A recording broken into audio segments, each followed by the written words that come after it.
You're listening to the Podcast Detroit Network. Visit www.podcastdetroit.com for more information. 1935, the Lions win the NFL championship. The Detroit Tigers take the World Series. The Red Wings bring home Lord Stanley's Cup. Joe Louis begins his rise to world domination. This transforms the Motor City into Detroit, City of Champions. All right, Detroit City of Champions, the podcast. I'm Jamie Flanagan. Charles Avison. That cat over there wrote a trilogy of books about the 1935 year in Detroit. Major championships. Just everybody winning everything. It's got it all. It was 33 nuts. championships in one season. So we've been talking about the Tigers. We were talking about the Lions, and last week really talk about Potsy and how he really just made the Lions what they were. Yeah, this was Potsy is probably the forgotten, one of the great, most important luminaries in the history of Detroit sports, and he is virtually unknown to this day. But we were talking about the big three, right? So the Tigers, the Lions, and then the other major sports team in the city at the time. Of course, the Red Wings, sure. The Detroit Red Wings. And we have a very special guest with us today. I was wondering when you're going to announce him. He's sitting here. Poor guy's wondering when he's going to get on the show. Like, man. hey, fellas. We're here. But yeah, so it's a very special guest with us today. Eight seasons or so with the Wings, another handful of seasons with a couple other teams throughout the league. Stanley Cup under his belt, just for fun, hanging out with us today to enjoy this story as we talk about the Lions, the Red Wings, and the fans. Drew Miller, welcome to Detroit, City of Champions. Yeah, no, I'm happy to be here. It's seems like an amazing story, and I know firsthand that Detroit fans are awesome. So it might have been forgotten, but I'm sure they had a blast back in 1935 in those years. Oh, they did. They absolutely did. Well, and that's kind of the point. It's because I know nothing about sports. You're learning though, Jamie. You're picking a few things up here and there, man. So it's like, but I love history, and I love stories, and Charles is just. I met him at a street fair.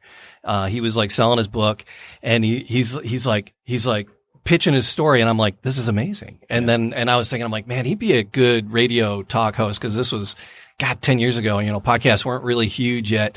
And then we started doing the podcast, and I'm like, I know a cat. I want to tell that story. I want to learn about this.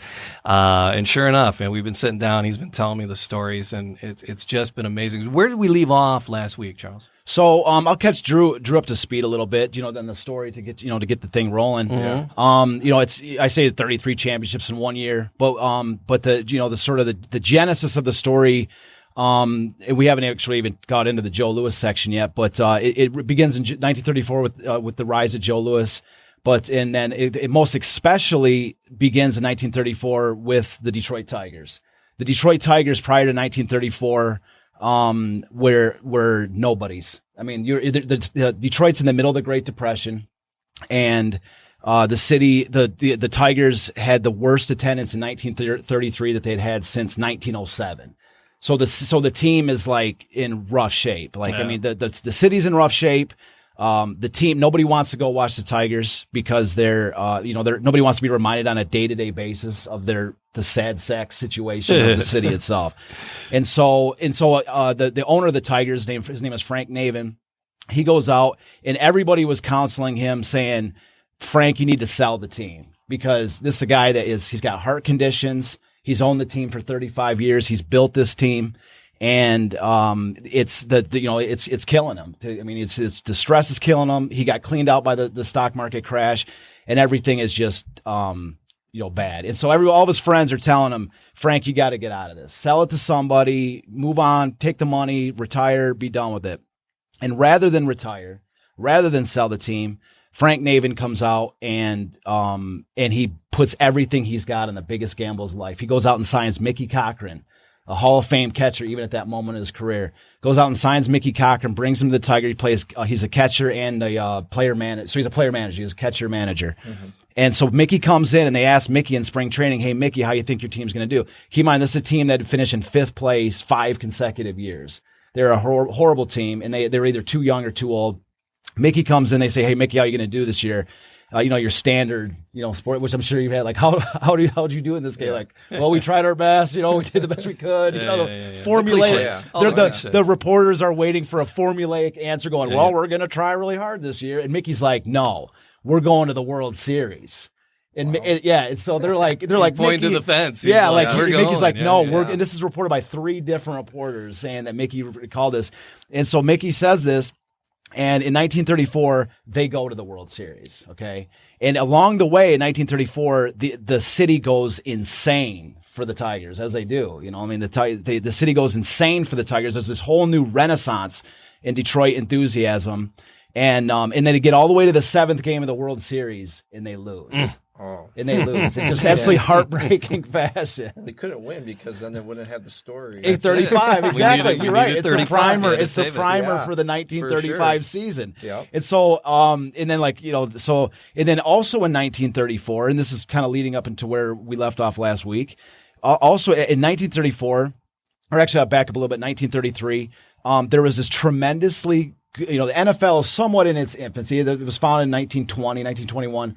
And so the game is, it's been around for a decade or a little bit longer. And, but it's nowhere near like it is today. It's it's a secondary or even third sport. College was way bigger. Way bigger, infinitely bigger.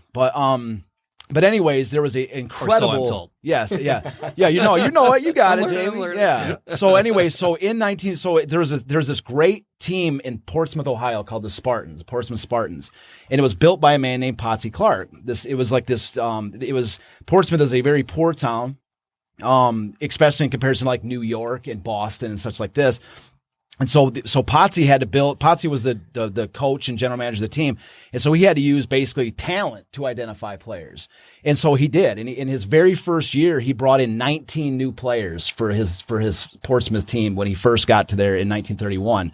And right out of the gate, like when he took over, the team was horrible. When he in his first year, they stormed up to the top of the league. And there weren't 100 players at the time. No, there were only like 27. 27 so guys, out of 27, there were 19 new cats on the team. Yeah. It was like crazy. Yeah. And so that's a big turnover. Yeah. So what Potsy builds along the way is this like camaraderie, this they call it like esprit de corps, like this like bond between these players. And they're like this, and they're good. They're one of the top 3 teams in the NFL. The Bears, the Packers, and the Portsmouth Spartans are at the top of the league, year after year, 31, 32, 33. And then Portsmouth basically cannot support the team past 33. And the team is disbanded. But at the exact same moment that they were being disbanded, the Tigers are coming out of nowhere to storm their way to the World Series, and they're capturing the fascination of the Detroit faithful. And so the WJR radio owner named George Richards comes up. I don't know if it was his idea, but he was the lead driver of the project, which was to transplant the Portsmouth Spartans to Detroit and rename them something along the jungle theme of the Tigers. I don't know, like the Lions, for instance. That'll work, right? Yeah. So to associate this team with the Detroit Tigers, and to try to draw the enthusiasm. And their number 1 star, his name was Dutch Clark. They build him as the Ty Cobb of football. So as to say, like, there's a new Ty Cobb in Detroit, but he doesn't play for the Tigers. He plays for the Lions. So you got to come over here and watch the Lions. You see? And so anyways, in 1934, the Lions come out of the gate. They win 10 straight games. They're unscored upon for the first 7 games of the season. They have this incredible season in 1934. And then they fail at the end of the year, just like the Tigers did. So they did emulate them to a certain degree. They lose against the Packers. They lose twice against the Bears, who they had not beaten since 1931. And so there's this rivalry building up with them. So to zip through it a little bit, in 1935, Potsy Clark, the leader of the Lions, the GM and manager of the Lions, knows that he has to do something different in 35. Even though they had a great year in 34, he reshuffles the entire deck and he brings in 8 new guys, cuts a bunch of his main players, and brings in 8 new guys for 1935. And initially, the team does not gel. At the very end of the season, they go through one of the most incredible streaks. They're in last place. They have 4 games remaining. A loss in any of the games will eliminate them from any hope of a championship contention. And at that moment, the Tigers win the World Series. So this is October 7th, and the team is the Lions are, heading into the end of the season, in just rough shape. So anyways, they have to face the Packers, who had beat them the previous week 31-6. They have to face the Bears twice, who they had not beaten since 1931, and they have to beat the Brooklyn Dodgers, who had beaten them earlier in the season. And long and short of it, spoiler alert, they do it. They do it. They get through. They do it, and they get to the end. And this is why we bring in Drew here. Because of that on that day. It's this moment. Yeah, this is the moment. That's why we took a little extra time to build the story up. Because on December 15th, this is what we didn't. I'm glad we didn't get to it last week. Yeah. Because at the very end, if anybody was watching the show, if you watched the last episode, I'm going, should I bring it up? Should I not bring it up? Should we talk about it next week? I don't know, but no, we'll just leave it for next week. And I'm glad we did because Drew's here. Yeah. Because so December 15th, 1935. The Lions win their first NFL championship, in their second season. On that day, the Red Wings move into first place for the first time, all season, for the first time in a year and a half. Mm-hmm. You see, the Red Wings had changed their name 3 times in 5 years. Hockey had not been popular up to this point. In fact, there was more people from Canada coming to Detroit, from Windsor and that, rooting for the Maple Leafs, rooting for the Canadian teams, than there was actually Red Wings fans, like home Red Wings fans. Yeah. Hockey was this kind of weird Canadian sport. And suddenly the Red Wings are playing for something more than just some obscure Canadian trophy, the cup, whatever that is. They're playing for the pride of Detroit. They're playing for the glory of Detroit because now the Tigers won the World Series. The Lions won their NFL championship. Joe Louis has just been, and actually on the same day, December 15th, 1935, Joe Louis is named the Associated Press Most Outstanding Athlete of the Year, which is like a national MVP in sports. So on that same day, December 15th. So the Lions win the championship. Joe Louis named Associated Athlete of the Year, Associated Press Athlete of the Year, and the Red Wings now are in first place. And so people are excited excited about the Wings. Finally, they're excited about sports in the city because the Wings are playing for something greater than just the Stanley Cup. They're playing for now. They're like the final missing championship to put on the mantle in the championship case. And people kind of saw that, and they were kind of calling for it a little bit. Oh yeah, and they started saying every day it was City of Champions. Can we do it? Can we do it? And it draws these fans into the idea that now all of a sudden they're what are our chances? Who are our players? What is the cup? What's the Stanley Cup? What is this What's thing? The rules? That's what Drew was looking at the old. He was looking at the old pictures. He's like, look at this somewhere. cup. What is this cup? It all starts it's a somewhere. different look from it all today. starts somewhere. And this is what I'm saying. And I like to cite the idea that the Red Wings, they changed their name from the Cougars to the Falcons to the Red Wings. 3 different team names in 5 years. And there was a rumor going around that the GM of the team, Jack Adams, had been trading potatoes for tickets prior to the season. So he's being heckled by fans and stuff saying, hey, Jack, did you get some, some Idaho spuds? Maybe you'll get front row seats for those. You know what I mean? Like they're joking about it. It's a joke because they're, like I say, they're saying, the Red Wings are not this was not Hockey Town in 1935. And that's what I'm saying. In December mid-December, it kind of turned to that. That's when it became, that's what I'm saying. This is the moment that Detroit started to fall in love with hockey. And underneath that spotlight, I don't want to, spoiler alert, the Red Wings are on this newspaper right here, They won they win. But they capped, it was a dogfight. It was them and the Chicago Blackhawks all year long. And there's all kinds of underlying stories that tie into it. That is a whole other thing. I don't want to go. We'll go into it. More of it. But the idea, the reason I was excited to hear that you're here is such a great moment is because this is the moment that Red Wings fans are sort of in their infancy for hockey, and you got to see it, down the road with the diehards in place. And I wanted to hear what it was like to be in the arena, in the Coliseum. Because you had that extraordinarily, unique experience of coming in during the Stanley Cup Finals, and your first time into the majors was during the finals for sure, and then getting to lift the cup, and that just had to be insane. But then just the years with Detroit. That's what I'm curious about. I want to know how the Detroit. I want to know. I got questions about Detroit fans versus other cities, and then your favorites. Because you settled in. I mean, because you're a Michigan boy. Born in Jersey, but raised here. You're a Michigan boy. Yeah, I watched the Wings, and growing up, I was a Wings fan. I liked some other teams because I appreciated certain players, But watching the Wings, so I watched their glory days of winning all the cups, and then I get a chance to play against the Red Wings and be in the building and feel the energy of the fans and just how much they love their team and playoff hockey. And playoff hockey in Detroit, it's like two different things.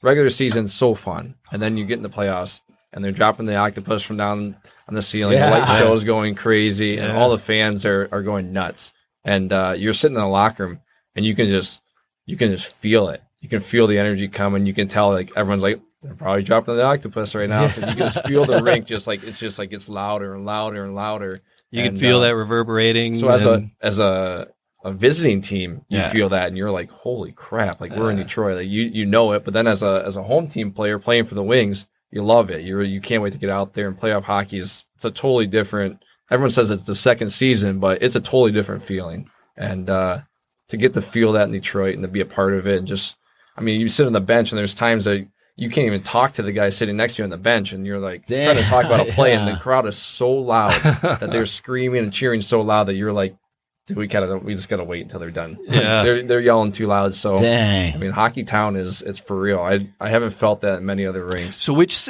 of the seasons while you were here in the city felt the most intense as far as fan wise? Was there one season that was a bit more than another? I think we had some years where I felt like we had a legit chance to win the cup. Yeah. I think when Lidstrom, a couple of his last years, and we had Datsuk, Zetterberg, we had, I mean, the years, like my first couple of years on the Wings, we had Osgood, Draper, Maltby, Holmstrom, Lidstrom. I mean, you can go down the list of these guys that are amazing Red Wings, big-time players in a lot of their cup runs, and I'm on a team with these guys. I'm like, we're for sure winning. Yeah, that's And interesting, it because, was- especially growing up watching them, and now you're there, like, you see them on baseball cards or hockey cards, and then you're like, now you're actually on the rink with them, and you got a card of your own, Yeah, so it was walking in the locker room in Detroit the first time and shaking hands with those guys, and now I'm their teammate. It was such a surreal moment to be like, okay, I'm from here. Now I'm going to play for one of the most storied teams, the Red Wings, and put the wing wheel on, put that jersey on. It was a great moment in my career and just in life in general, I think, just to go in there and be a part of that team and then stick with the team for 8 seasons was, I mean, you couldn't really, when I looked at my career, I always wanted to play pro hockey and play as long as I could. I never thought I would be on the Red Wings. I was like, put me on any team. I don't care. I just want to make it. Yeah. And to be on the team that original 6, the Red Wings, and with their history, and then being from here, man, what a ride it was. Awesome. It was awesome.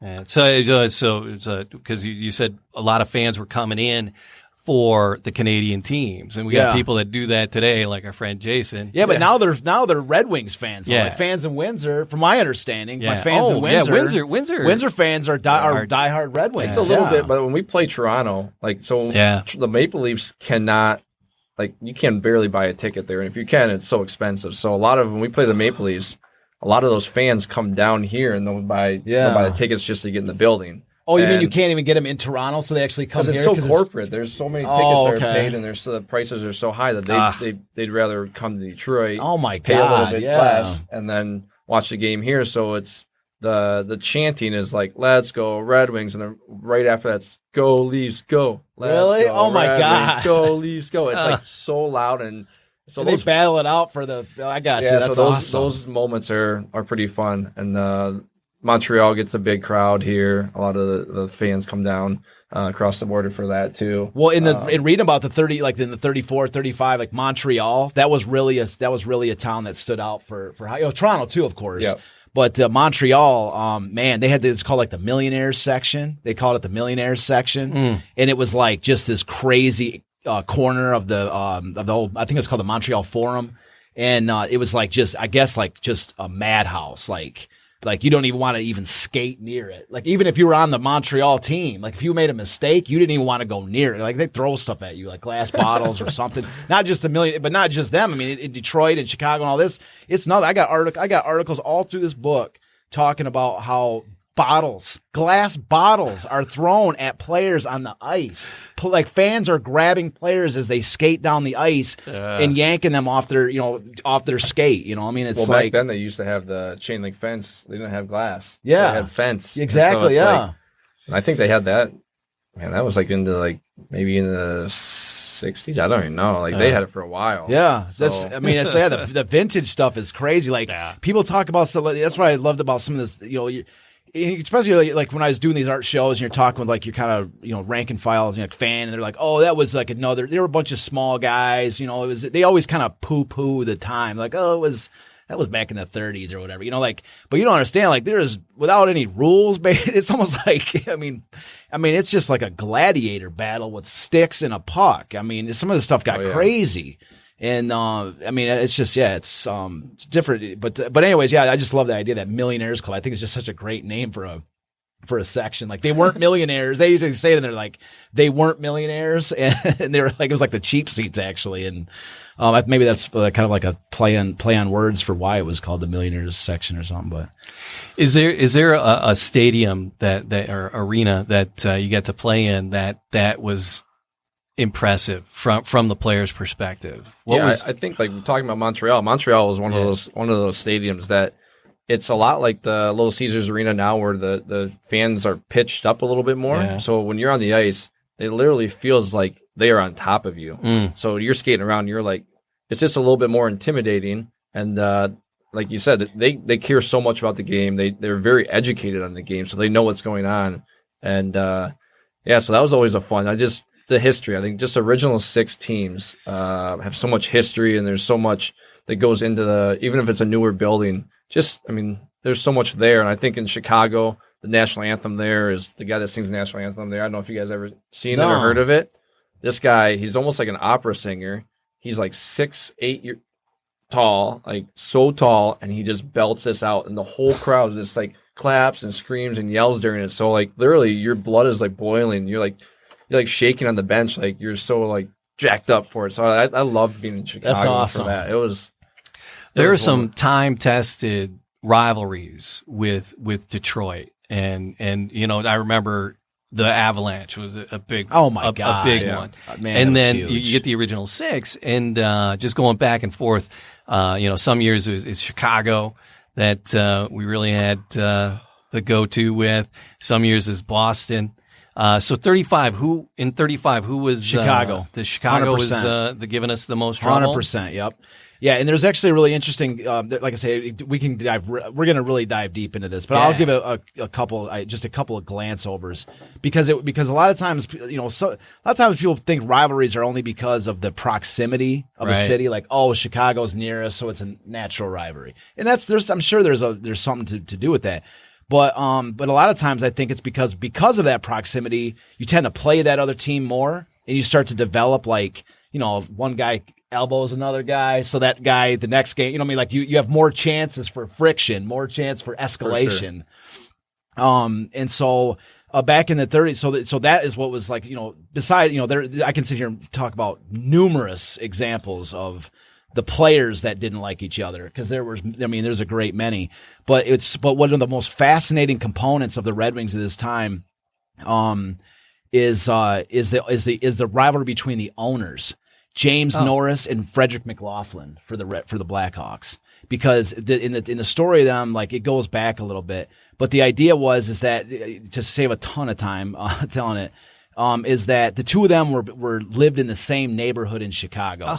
And Norris had been blocked from getting he loved hockey. Norris loved hockey, and he had been blocked from getting a team in Chicago because McLaughlin had got the Blackhawks. He got the Chicago Arena, and Chicago Stadium, I believe it was called, but it was a hockey arena, and that's where the 1932 championship was played between the Portsmouth Spartans and the Bears. Yeah. And anyways, so Norris was blocked from getting a team in Chicago because McLaughlin had a deal with the NHL saying, we have exclusivity for this region. And so Norris started his own league. He started his own like NHL style league in Chicago, and recognizing that that the NHL recognized that, Norris was a billionaire. He was one of the most richest people in the country. And so they were like recognizing the need not wanting to pick a fight with a billionaire, right? With a grudge, right? Yeah. So they're like, well, why don't you wage and they hated each other. McLaughlin and Norris hated each other. And they're, like I say, neighbors in the same district in Chicago. Anyways, Rather than the NHL was like, why don't we let them wage their war on the ice rinks of the NHL? We need an ownership in Detroit, which was like just getting destroyed. They were horrible. And so in 1932, Norris becomes the owner. Basically buys the Red Wings and the Olympic Stadium, buys the whole thing. And he's the one that renames them the Red Wings. Okay. And that's based on his team when he played with the Montreal Winged Wheelers. So he's the one he'd played for the Montreal Winged Wheelers, I think it was an amateur team in the 1880s. And so he brought that name, the Wheelers, to the Red Wings. And then there was the original, I have the picture in here.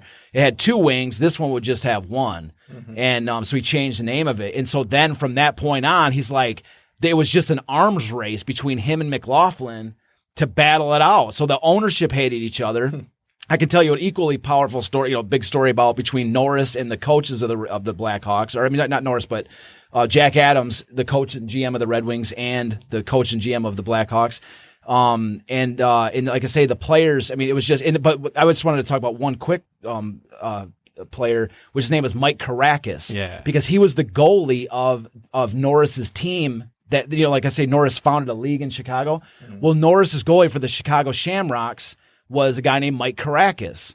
And Mike Caracas, Norris offered him to Jack Adams saying, you want this goalie. Like, he's pretty good. Let's bring him onto the Red Wings. And McAdams like, no, he's not good enough for my team, right? Oh. So he got cut. Well, he signed with Chicago Blackhawks, and in 1935, he's a rookie goaltender with the Blackhawks. He wins Rookie of the Year for his incredible goaltending throughout the entire season. And, of course, he lived to tear down the Red Wings. So I'm saying, you see the idea, like, goalie against goalie, owner versus owner, GM versus GM, player versus player. It's endless. And that's, you see these rivalries. There's a reason for it. And really it originates in this era. Because we talk about the original 6, right? And I was like, so the Wings changed their name like 3 times.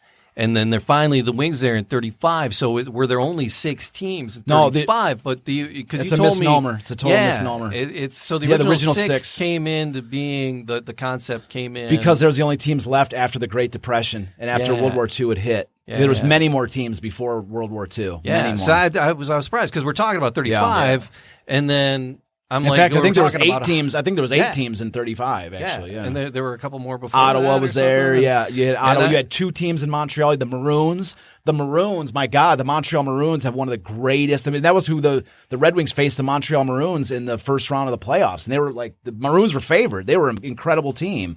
But the Montreal Maroons have an incredible legacy in hockey. Anybody that's listening to this, if you have a chance, look up the Maroons back. The Maroons were Maroons were incredible. I guess I just don't know enough. Yeah, the Maroons were on my sport. Well, the Maroons were an incredible team. They were incredible. Look up Lionel Conacher. Yeah, like the Conacher brothers, man, the Conacher brothers. But Lionel, oh my God, Lionel Conacher was one of the greatest athletes Canada ever produced. And he was their defenseman on the freaking Maroons. He was one of the best players. Like, I mean, Hooley Smith. I mean, man, the Maroons, I don't even know how many Hall of Famers are on that team, but it's a lot. I don't know if you caught in that story, though, but because the first football championship, NFL championship, took place in a hockey arena because it was in Chicago and there was a blizzard and they couldn't play outside because no one would have shown up. And so they played it a football game in a hockey arena, hockey arena with all kinds of customized rules for the stadium. Yeah. So it's like if they got so far, then they went back and it was set up because it wasn't just like the NFL. I heard that. I was like, what? Yeah. So the first we did glance over it, but I was trying to condense the story. Go back 2 episodes. We go into it deep. We got pictures of it. Jamie, you pinned it. You go that 32 game. Hold on, let's go back. So, but I thought that was interesting that they played in a hockey arena.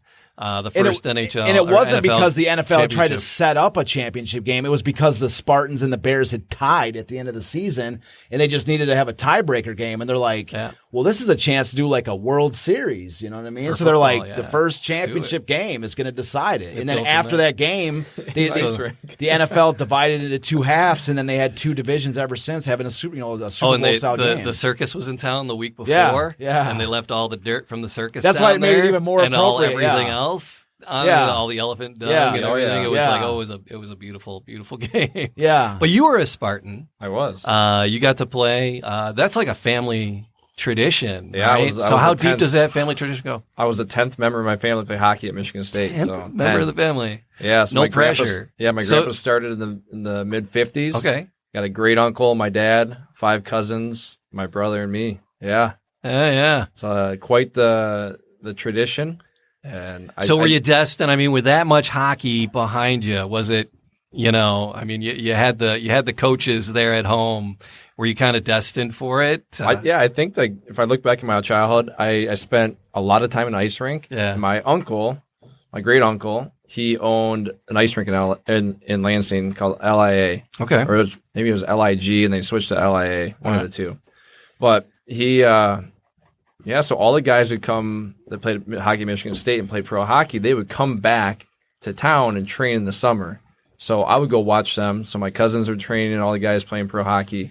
So I go fill up the water bottles, chase after pucks, and then they'd play. And then at the end, I go get my gear on and go out and skate with them. So Yeah. I thought it was cool. And my brother did the same thing. And so he's 4 years older than me. And What he'd kind go of out and he's a training? goalie. That's just amazing training. Just the mentorship and the Yeah, so I saw what it took to be successful at that level. working. And I might not have known it at that time, but I was watching it and absorbing it. And that became just a regular thing. I was like, hey, this is what they do. This is how hard they work. And then I think just seeing that, and that's just kind of, I just adopted that and just kept going with hockey. So it's, I kind of was just brought up in that lifestyle.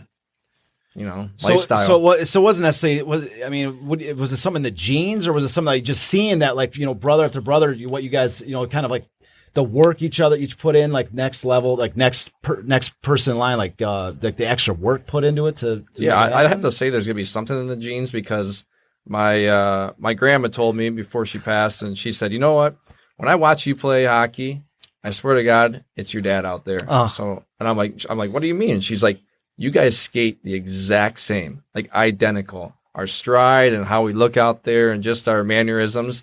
And other people have said that, like some of my dad's buddies, when I skate with them, they're like, you guys are like twins out there. So there's got to be something just in the genes. But the I work think it's too, just being like, you're in it 100% hockey all the time, eat, sleep, play. Sure. And I think that definitely Plus, helps. so the environment too, being in that, I get you, yeah. And moms and grandmas know. Yeah. Because they watch. Oh, yeah. Because Colleen, my stepson, Colin, I was a hockey dad. I wasn't a hockey player, but I'm a hockey dad. And, he played from little all the way through the end of high school. And, spring, they didn't have numbers or anything. They're just playing jerseys for spring hockey. And, we're like, where's Colin? She's like, he's right there. And they're like, how do you know? She's like, I know. It's my boy. I know what he looks like. So grandma's saying she knows. Oh, yeah. Grandma knows. They know. They know for sure. So. Grandma knows. Yeah, So the Spartans, because I asked Charles, we were talking about, and it's like, the Spartans. I wonder if Michigan State had drawn that. But Spartans, that's a good sports name. Well, Spartans are just like a legendary warrior. Yeah. So, it's only natural that somebody somewhere would use them. My supposition is sports that they took it from Portsmouth Spartans and they brought it to State. That's my. They're just not based in fact. My supposition is that it had nothing to do with each other. That was my supposition. It had nothing to do with each other. In fact, they didn't bring the Spartans to Detroit because of the Michigan State. Maybe. That they didn't want to. That would probably be even smart. Yeah, even more logical. That's my supposition. Yeah. I'm just throwing it out there. Yeah. That's me. But it could have been. But you could be right, and I could be right, Jamie, because you know what I'm saying. Like they could have been named. Yeah, we could all without if anybody out there is listening that has that knows we'll learn a new lesson. But Charles was excited about the fans and just the whole the fan experience. It's one of my favorite components of the whole story, and it's one of those things. Whenever a lot of times we talk about history, you talk about different stories. A lot of times you focus. It's like people focus on the stats, the winning, all these different things, and a lot of times the fans. It's kind of like they show a picture of the fans, they show this and that, but the fans are the one there's the Coliseum, there's the Gladiator, and then there's the fans. Like the fans kind of drive the energy, and I've always liked it. I like I try to along the way, I've tried to sort of do a chronicle of the fans in these books. I mean, from the I have an entire section in here called "The Rise of the Detroit Sports Fan." Yeah, talking about the history of these fans. Yeah. Because Shooter, can I call you Shooter? No. What? Jason Tuck. Yeah. Jeez. Man, Shooter. He said to call you Shooter, but but just connecting with fans. Even once you were retired, and they want you back to sign autographs, and you made dear friends with the Heartless clan. Yeah. Just Great there people. signing fans and connected with them. Jason, told me to pick on you and call you that. But have you like what kind of connections have you made with a fan, like, as a player while you were a player, and then now afterwards too? Yeah, I think that in Detroit, the one thing that they do well is they get the players involved, season ticket holder events or different charity events, and the fans are all there. And sometimes it's quick, or you sign it and move on because there's so many people there. But then there's some events like the Toast to Hockey Town is one that you can get there and it's pictures and autographs, whatever it is. But you can have a conversation with fans and kind of come down to that person to person level, and not just, hey, you're on the ice, I can't have any interaction with you and anything like that. So it's a little bit more broken down, and they can appreciate being, hey, I enjoy watching you, but I can at least talk to you, and you are real. So I enjoyed that part of it. I enjoyed the relationship with the fans, talking to them. They have their favorite moments or favorite teams, and just to hear their interaction with the team and their history. And it goes back, I mean, it's family members, grandparents, great-grandparents. I mean, it's passed down through the generations for the love for the Red Wings. I'm sure it's totally 100% the same way for all the sports in Detroit. That's how I became a fan. Yeah. My parents, like my dad, my aunt, my aunt Judy, if she's listening, she's the one that bought me Detroit Tiger baseball card sets of just the Tigers. Yeah. And then she bought me a set of the Blue Jays, and she said, "Hate these guys." It's like, these are you're a fan of the Tigers. You're a fan of theTigers. I was basically indoctrinated. So it is passed on there's no doubt. The question I have is, I want to know, do you have any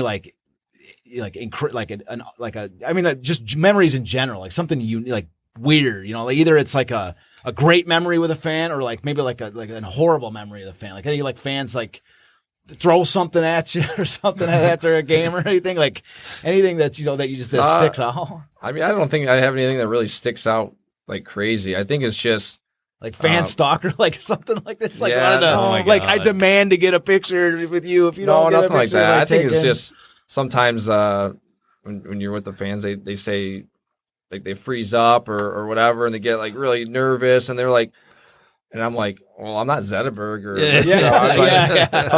I'm one of the but I think they're so passionate about their team and get the opportunity to meet the players and be around them in different settings. I think that's just the most fun, is just hearing their side of the story, not even interaction just with me, just in general about the Red Wings or when I was with other teams, just hearing their interaction and their love for the game. I think that's something that I've really always taken from the fans, is just their appreciation and love for the game. And I think that's something that we have in common, as not only just as a fan, but a player. It's just, it's there for both sides, and they care so much, and they're so passionate about us winning.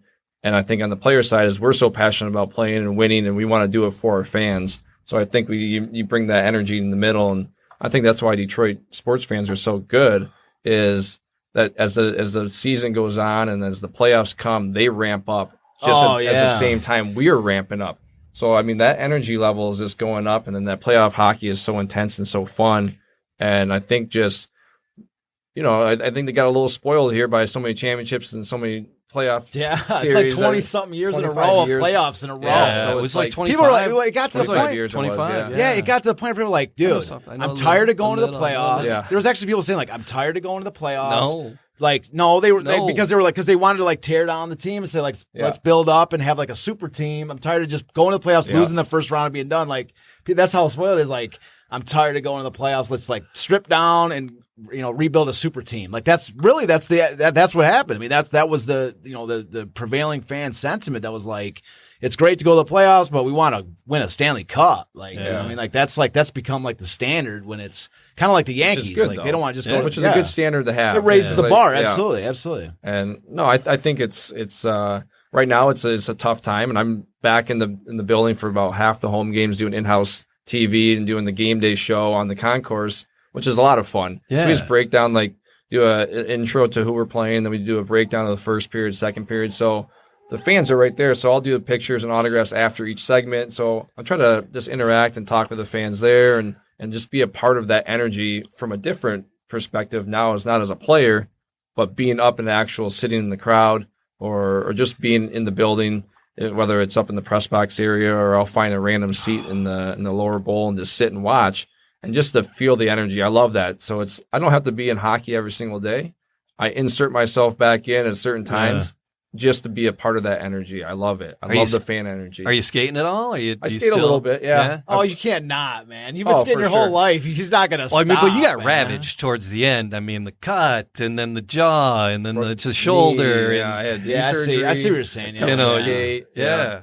So That's you got character. Yeah. I almost was a pirate. Damn. Almost lost my eye, but Damn. 60, 70 stitches or something like that. Was it really? Yeah. Oh, my God. It started here and went up, and then when it crossed my eyeball and up in my eyelid. So I got lucky. Somehow I blinked at the right time and my eye retracted. But, yeah, so I got lucky. Very, very lucky.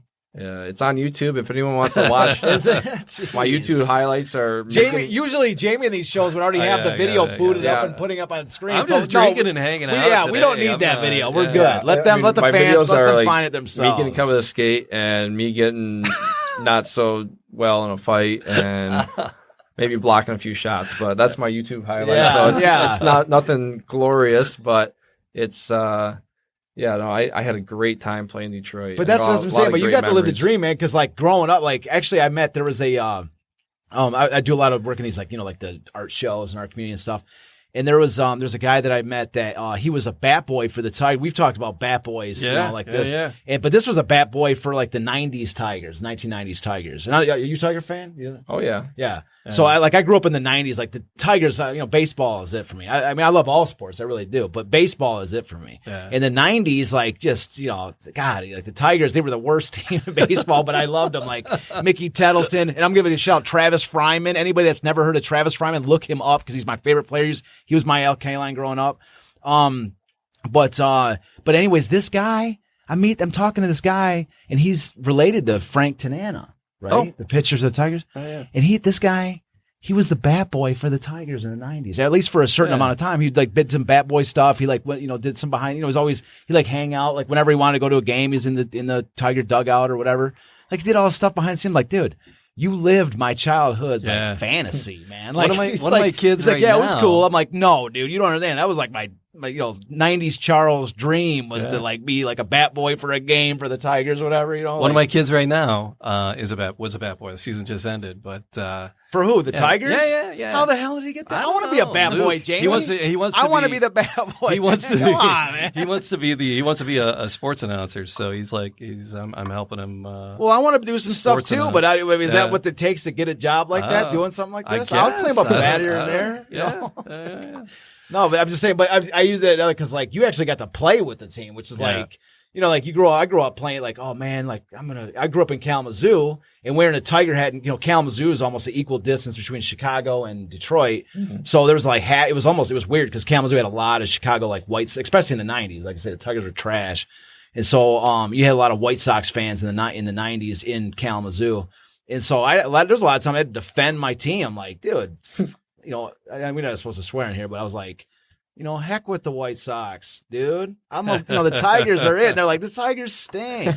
And so I'd have to defend the team. But I'm like, even at the time, like I say, it was like, if I had a chance to even play with the Tigers, that would have been awesome. So it's like I can see like how I can see from your perspective, like you look for any job with the NHL, but the fact you land with the Red Wings is extra cool.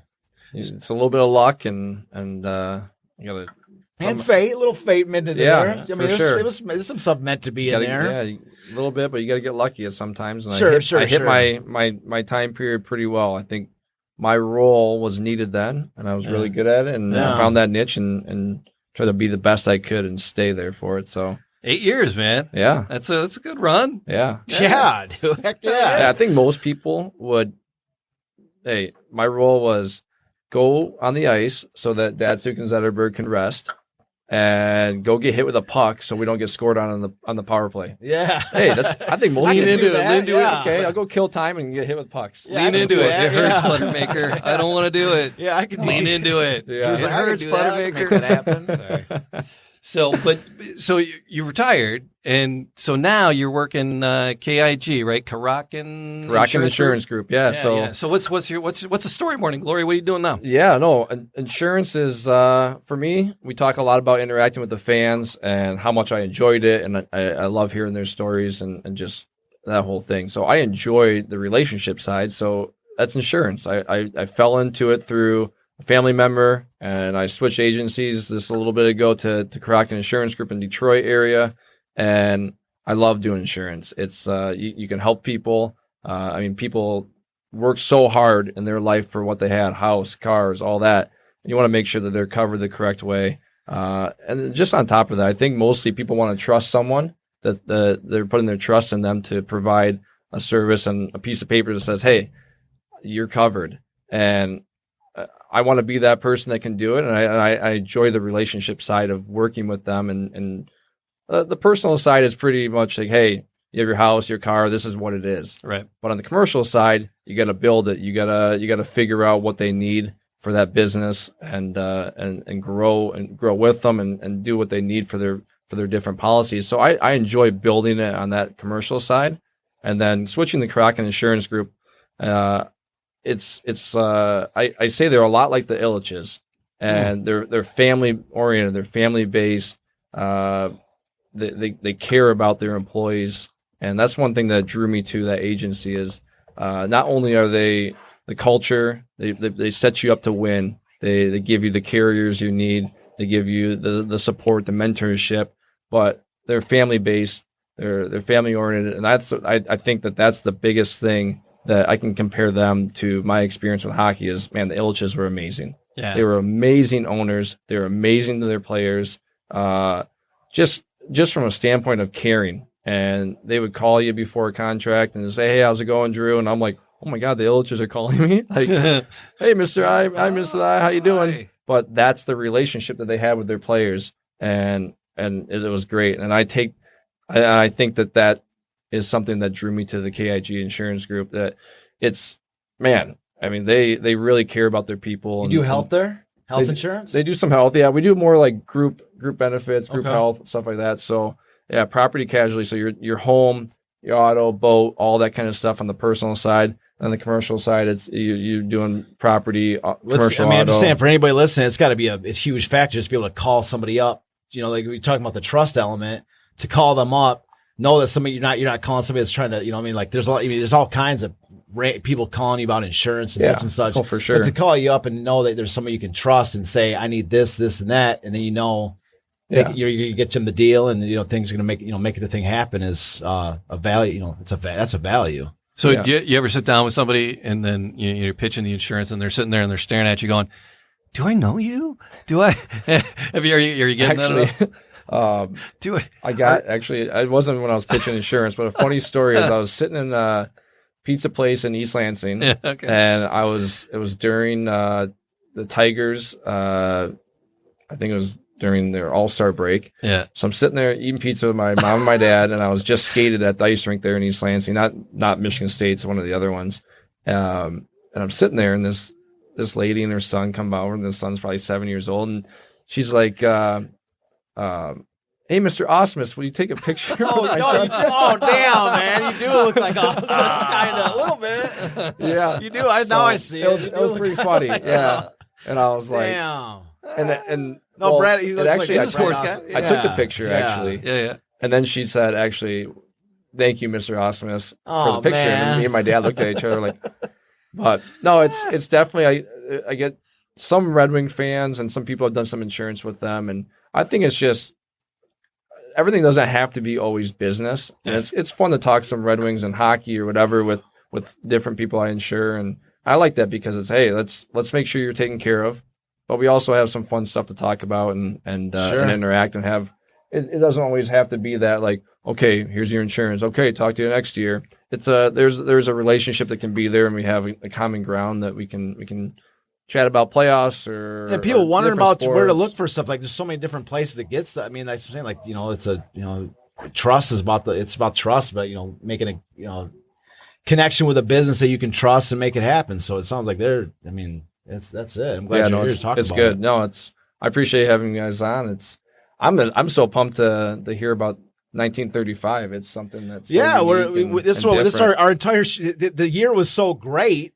The year was so great that we have an entire show built around. We're on episode. What is this, Jamie? What episode is this? Episode 15. About 15. Yeah. No, we have 15 episodes and we're barely scratched the surface yet. Do you know? So that's what I'm saying. Like we have an entire show about it because the season's so great. Oh my God! Yeah. Well, if you want to come hang, because we're saving like the winning games for the end. Yeah, that's what I'm saying. Like that's why the dilemma last week was because we want to save all the championship games for like one episode. Yeah. We're gonna rattle through them all and we're gonna build them all up because it all happened within we'll have more Modelo it all happened within a 7 well, it all happened within a 7-month stretch of time. Yeah. So like we talked about the Tigers, the Tigers season like 6 episodes ago. So we don't want to like lose track of the fact that they all happen in such a short amount of time. That's why we want to blitz them all at once. That's how I wrote the movie. This is the movie right here. The screenplay. This is Netflix ready to go. And the final episode, screenplay written. It's insane. Final episode is and that's one of the reasons why I'm doing the show is that anybody that's listening to this, maybe we want to build a movie project around this, and I could send this out to Hollywood. I know people in Hollywood. I do. I'm not I know people. I'm not some kind of like some mogul or something, but I do. I have some couple contacts in Hollywood. I could send it out to. But the thing about it is I'm hoping to do something organically in Detroit. Yeah. I'm trying to make some because I like the fear that I have for the movie is if I just send this out to Hollywood, number one, they'll be like, hey, we'll give you $1 million for your screenplay or something like this, like a couple $100,000, whatever it is. And I'd be tempted to take it and I'd sell it to them or whatever. Or even if I did sort of, sign some kind of a deal that they would take it in, like they call it Hollywoodizing it, This story's got so much substance to it. Yeah. You don't need to make anything up. It's literally like this entire thing is like, it's almost like the book. All I did was like literally use the books and write it into a screenplay. As I'm saying, like I'm trying to keep the integrity of the story. And that's I'm hoping that this show, that's really, Jamie, I don't even talk about my, one of my objectives for this entire show is hopefully to, that people are listening that are in a position that want to help put something together for, the Netflix, and then we gotta ensure that business we put together. Yeah, we absolutely. I know where I'm going KIG for action. Right, already. I'll say it right here. I'm just messing with. Isn't it contractual obliged? We'll make a deal right now. We'll sign the contract now for insurance for the movie. There we go. Yeah. All right. So another one of the podcasts that records out of here, Podcast Detroit, Northville, shameless plug.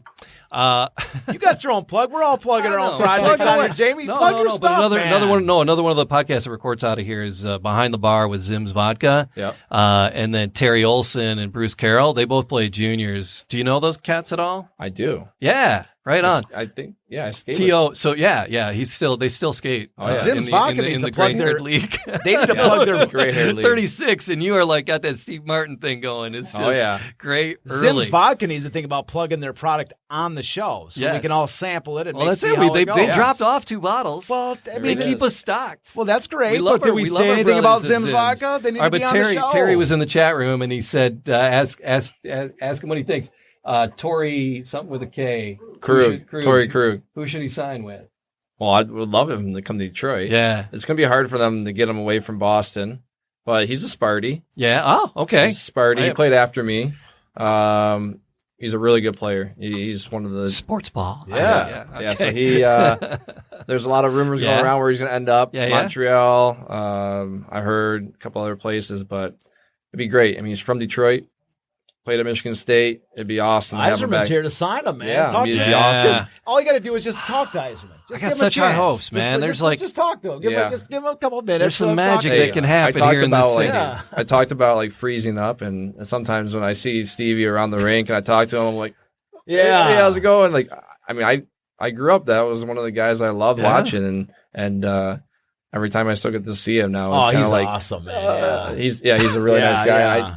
I'm hoping that next year and every year we make that a little bit of progress and get back to the glory days because I got trust. I want I want playoff hockey in Detroit. Yeah. I want to watch it. I want to feel the energy and be a part of it. The octopus on the ice and all. Yeah. That's Yeah. amazing. That's I'll like the bring greatest some in. tradition that there is. There's what other hockey playoff tradition is better? I'm not asking you. You don't like even if there was one, you would know, Jamie. But there is. But I'm just taking my word for it. Yes, I'll take your word for take it. Drew's word for Yeah. it. Yes. There is no better playoff tradition than throwing an octopus on the ice. No, And no, then I Al, the didn't. Zamboni driver, grabs it. And Yeah, his, and then swings it around. hey, Yeah. his hand is, Yeah. his I watch hand has hockey. never I'm a hockey smelled dad. so I Okay, watch good. okay, good, okay, good. So you're I don't in agreement play with it. that. Jamie, you're in agreement with this. There is no better. Yeah. And that's Yeah. the thing, man. It's like I don't know anything about baseball or football, but I'll go to a game every season. Yeah. And we try to go to a handful of Wings games because the family, we're a hockey family. I just love the experience, and that's why sure. I love these stories that Charles is sharing with me. Just to experience it, and the he's throwing history. some stuff out, and man. yeah, It's I love your that's stories. and that's why I thought it was so cool that you've been on here is talking about the past. And then, I was talking about the past and you bringing in like the current, talking Yeah. about Red Wings fans and the thing now. I thought it was kind of a cool, because just actually fun. this was the week that we're transitioning. We actually might go back to the Lions, but we left off last week and I was like, I had it on the tip of my tongue. I'm like, I want to talk Well, this about, December I want to date talk about of the all fact that things December coming 15th together. of all this stuff happened. I was like, leaving off last episode with like, it ended like this. And I'm like, And the city's Yeah. coming alive, and the fans are just, Yeah. and we appreciate people like you. Put yourself on the line, your shoulder, your Yeah. knee, your face. Thanks Gladiator for in a thanks for doing Coliseum, this. Like man, you yeah. were in the military or something. Thanks for your service. Yeah. But but it is important, man. This is it's part of our culture here. You get paid for getting your butt kicked. Yeah, out but it's there, part of our culture. The Red Wings are it, man. It's Like that's, it's weird. yeah. As a casual fan of sports, I appreciate it. So Yeah, but I just think for me it was such a pleasure to every time. Like I played 8 years, like we said, but every single time I grabbed that jersey off the hook in my locker and put it on for a game, I was just like, thank you every time, because to put on yeah. an NHL jersey was amazing. I put on a couple different ones, but to put on the winged The wheel winged wheel. and put that jersey Yeah. on and know the history that like you put it on, you look down and you're like, man, That I thing mean, is iconic. Ted Lindsay used to come in the locker room all the time. Oh, did he? Yeah, Gordy used to come in the locker room a lot. My first 3-4 years there, he was in there a lot. So you're bumping elbows with these guys, and you're looking down and like these guys made this jersey Yeah. amazing. I don't want to be someone that makes this jersey not as prestigious or whatever Yeah. it is. You want Like, to carry on that you wanna legacy. carry Sure. it on. So it's like you put that on, and you're taking a lot on your shoulders and the team, and you want to be the best you can be for that jersey. And I think I had a blast wearing it. I loved being a Red Wing. I still put it on for the alumni team, and my line mates are Red Berenson. He's 80 years old, and Dennis Hextall, he's 77. nice. So I'm hanging out with these guys that I didn't watch them play, obviously, but I mean, these are some big names in the history. And then Darren McCarty's on the team. Cicerelli comes around. Larry Murphy. I mean, the list goes on. We even have Dave Coulier as an honorary. Oh, do Red you really? Wing. Yeah, he represented the winged wheel. On that. yeah. Oh, and it was like, was it Full House? Yeah. Yep. So That was one of the number one shows, and he's got the winged wheel on main. Mickey Redmond's out there. I mean, Yep. Mickey's he's a great Red Wing. He wears number 20, so when I see him, he's always like, "Hey, 20, what's up?" And I'm like, "Not much, 20. How you doing?" Nice. So Yeah. it's You had Barry Sanders' number on the Red Wing? Yeah, so that's all. That's the story. Yeah, so Man, I wish you would. I didn't even know that. If you wish you had told that earlier, that would have been the entire show. Number 20 and the Red Wings. Barry Sanders' number on the Wings. That's awesome, man. I mean, it's just That's cool. to be on the team and then to now play on the alumni team with some of these great players and some of these guys that won a bunch of cups, and to just be around the rink is something that I've loved my whole life. But to be around as a Red Wing in Detroit is awesome. Did you take that 20 because of Barry, or was it just that? I took 20 because that's what they gave me. Oh, really? I was gonna say, Well, was 20 was your number? But what Yeah. a great That man. was- That's Barry. In Detroit, man. having 20, yeah. 20 is not a bad number. That's to the have, number. man. Yeah. My God, I mean, didn't. but yeah. if you look at like Detroit, obviously Mickey Redmond wore it. I didn't know this. Robitaille wore it. All right, LaPointe okay. wore it. Who else wore it? See, I know some of these names. Yeah, I mean, Luke Robitaille, my God, yeah. I mean, there's some I think he amazing- was number 1 overall pick in the year that Eiserman was number 3. Yeah, so am I right on that? I think that was the case. Yeah, Is he probably would amazing? know. He would with know. his- I you think know? that's the case. I think Luke Robitaille was number 1 and Eiserman was 3 in that draft, and that's what I'm saying. So you got that 20. I mean, Yeah, so Robitaille it's was just- amazing. Yeah. I know it's the same thing in Anaheim. I was number 58 in preseason because I was just some young guy, and I come up and I'm in playing playoffs, and the coach was like, "Hey, Millsy, come here," and I'm like, "Hey, what's up, coach?" He's like, "You're not wearing 58 in the Stanley Cup playoffs. We're changing your number." I'm like, "All right." He's like, "What number do you want? 18 or I don't remember the other number." I'm like, 18's all right. All right, 18. So he was like, "You're not wearing this on our team in the playoffs," and it was like, Why Anaheim not? was- I don't understand. Why not? I don't know. He was just at the time. He was just like, "We're going to change your number." Oh, What- was so it too just for high? Now it's or- like now guys wear these higher numbers and whatever, but he Yeah, like Whatever. 99. That was that? That was 58's like not a hockey number. 68 Yeah. wasn't that 68 is yeah, Jágr. 68 was Jágr, yeah, and then 99 wasn't that Lemieux? But no one wore. Who was 99? No, Gretzky was. Gretzky now, yeah, Yeah. oh my God, Gretzky, yeah. Yeah. 90, that's what I'm saying. Like, if Gretzky's 99, people can't wear. Lemieux was 66. Yeah.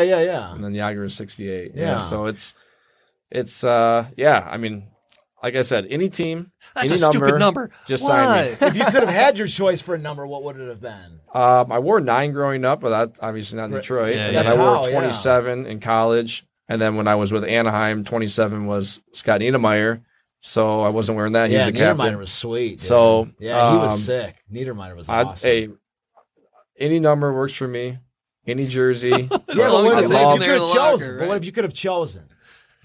Actually, you know what? I think 20's I like awesome. 20 for 20's Detroit. I like great. 20. Oh my God! I was yeah. hoping you were going to say that Yeah. because 20's awesome. Yeah. That's Barry. Now that you know, I've like had it, and Barry yeah, Sanders of the that's Red good. Wings type of thing. You know what I mean? Like, that's Well, it.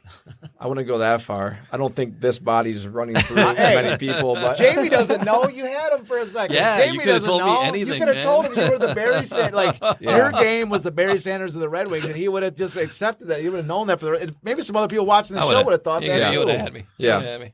a little fish hook at you.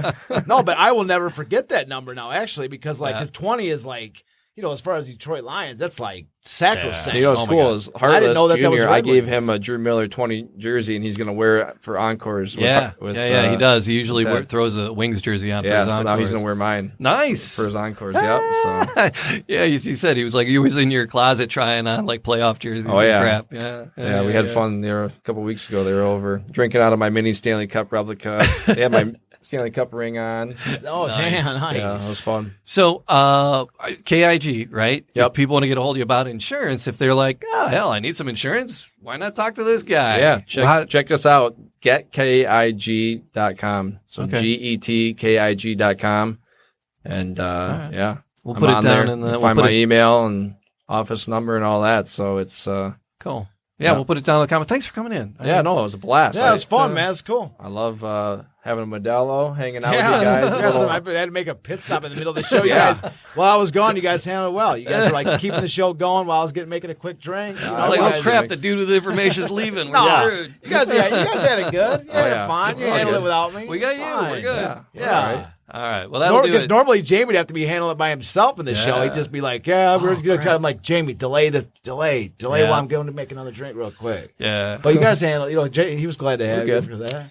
But we're going to wrap it up because, more podcasts to do. We'll keep you here all Sure. night, but, That was awesome. Thank you. I had a blast being on. Yeah, we and, want to bring you back. You want to, Anytime. You want to bring us out to your thing. Open you do on door. the Now Red you know Wings where we live. concourse. Let's You're cross. welcome. You know, you say like the, cross reference or whatever. What's the word? The cross-pollination? No, damn it, Jamie, you screwed it Yeah, up. so we have the where people like immediately networking. Ah, there you are. Yeah. Fair play. Yeah, so we're networking. There you So go. you want to come back? We want to bring you back anytime. we You should wanna have bring you us out to on. your thing? We bring people on at intermission and we do cool segments. Bring me on anytime. we should Bring bring Jamie you on. out. Talk That- about that book this. is amazing. Yeah, Yeah, we should, I talk about That's Red what I Wings like stuff. about the new arena. It's like it's a real respect for a lot of the old, and Yeah. there's a lot of the old signage and sure. just a lot of vintage stuff. I love going through that. Even more so than the Joe. I think the new arena I think really pays tribute to the things that have come before. for sure. Yeah, I love it. and I may be the only one in Detroit that do. I have a story. This has nothing to do with 1935,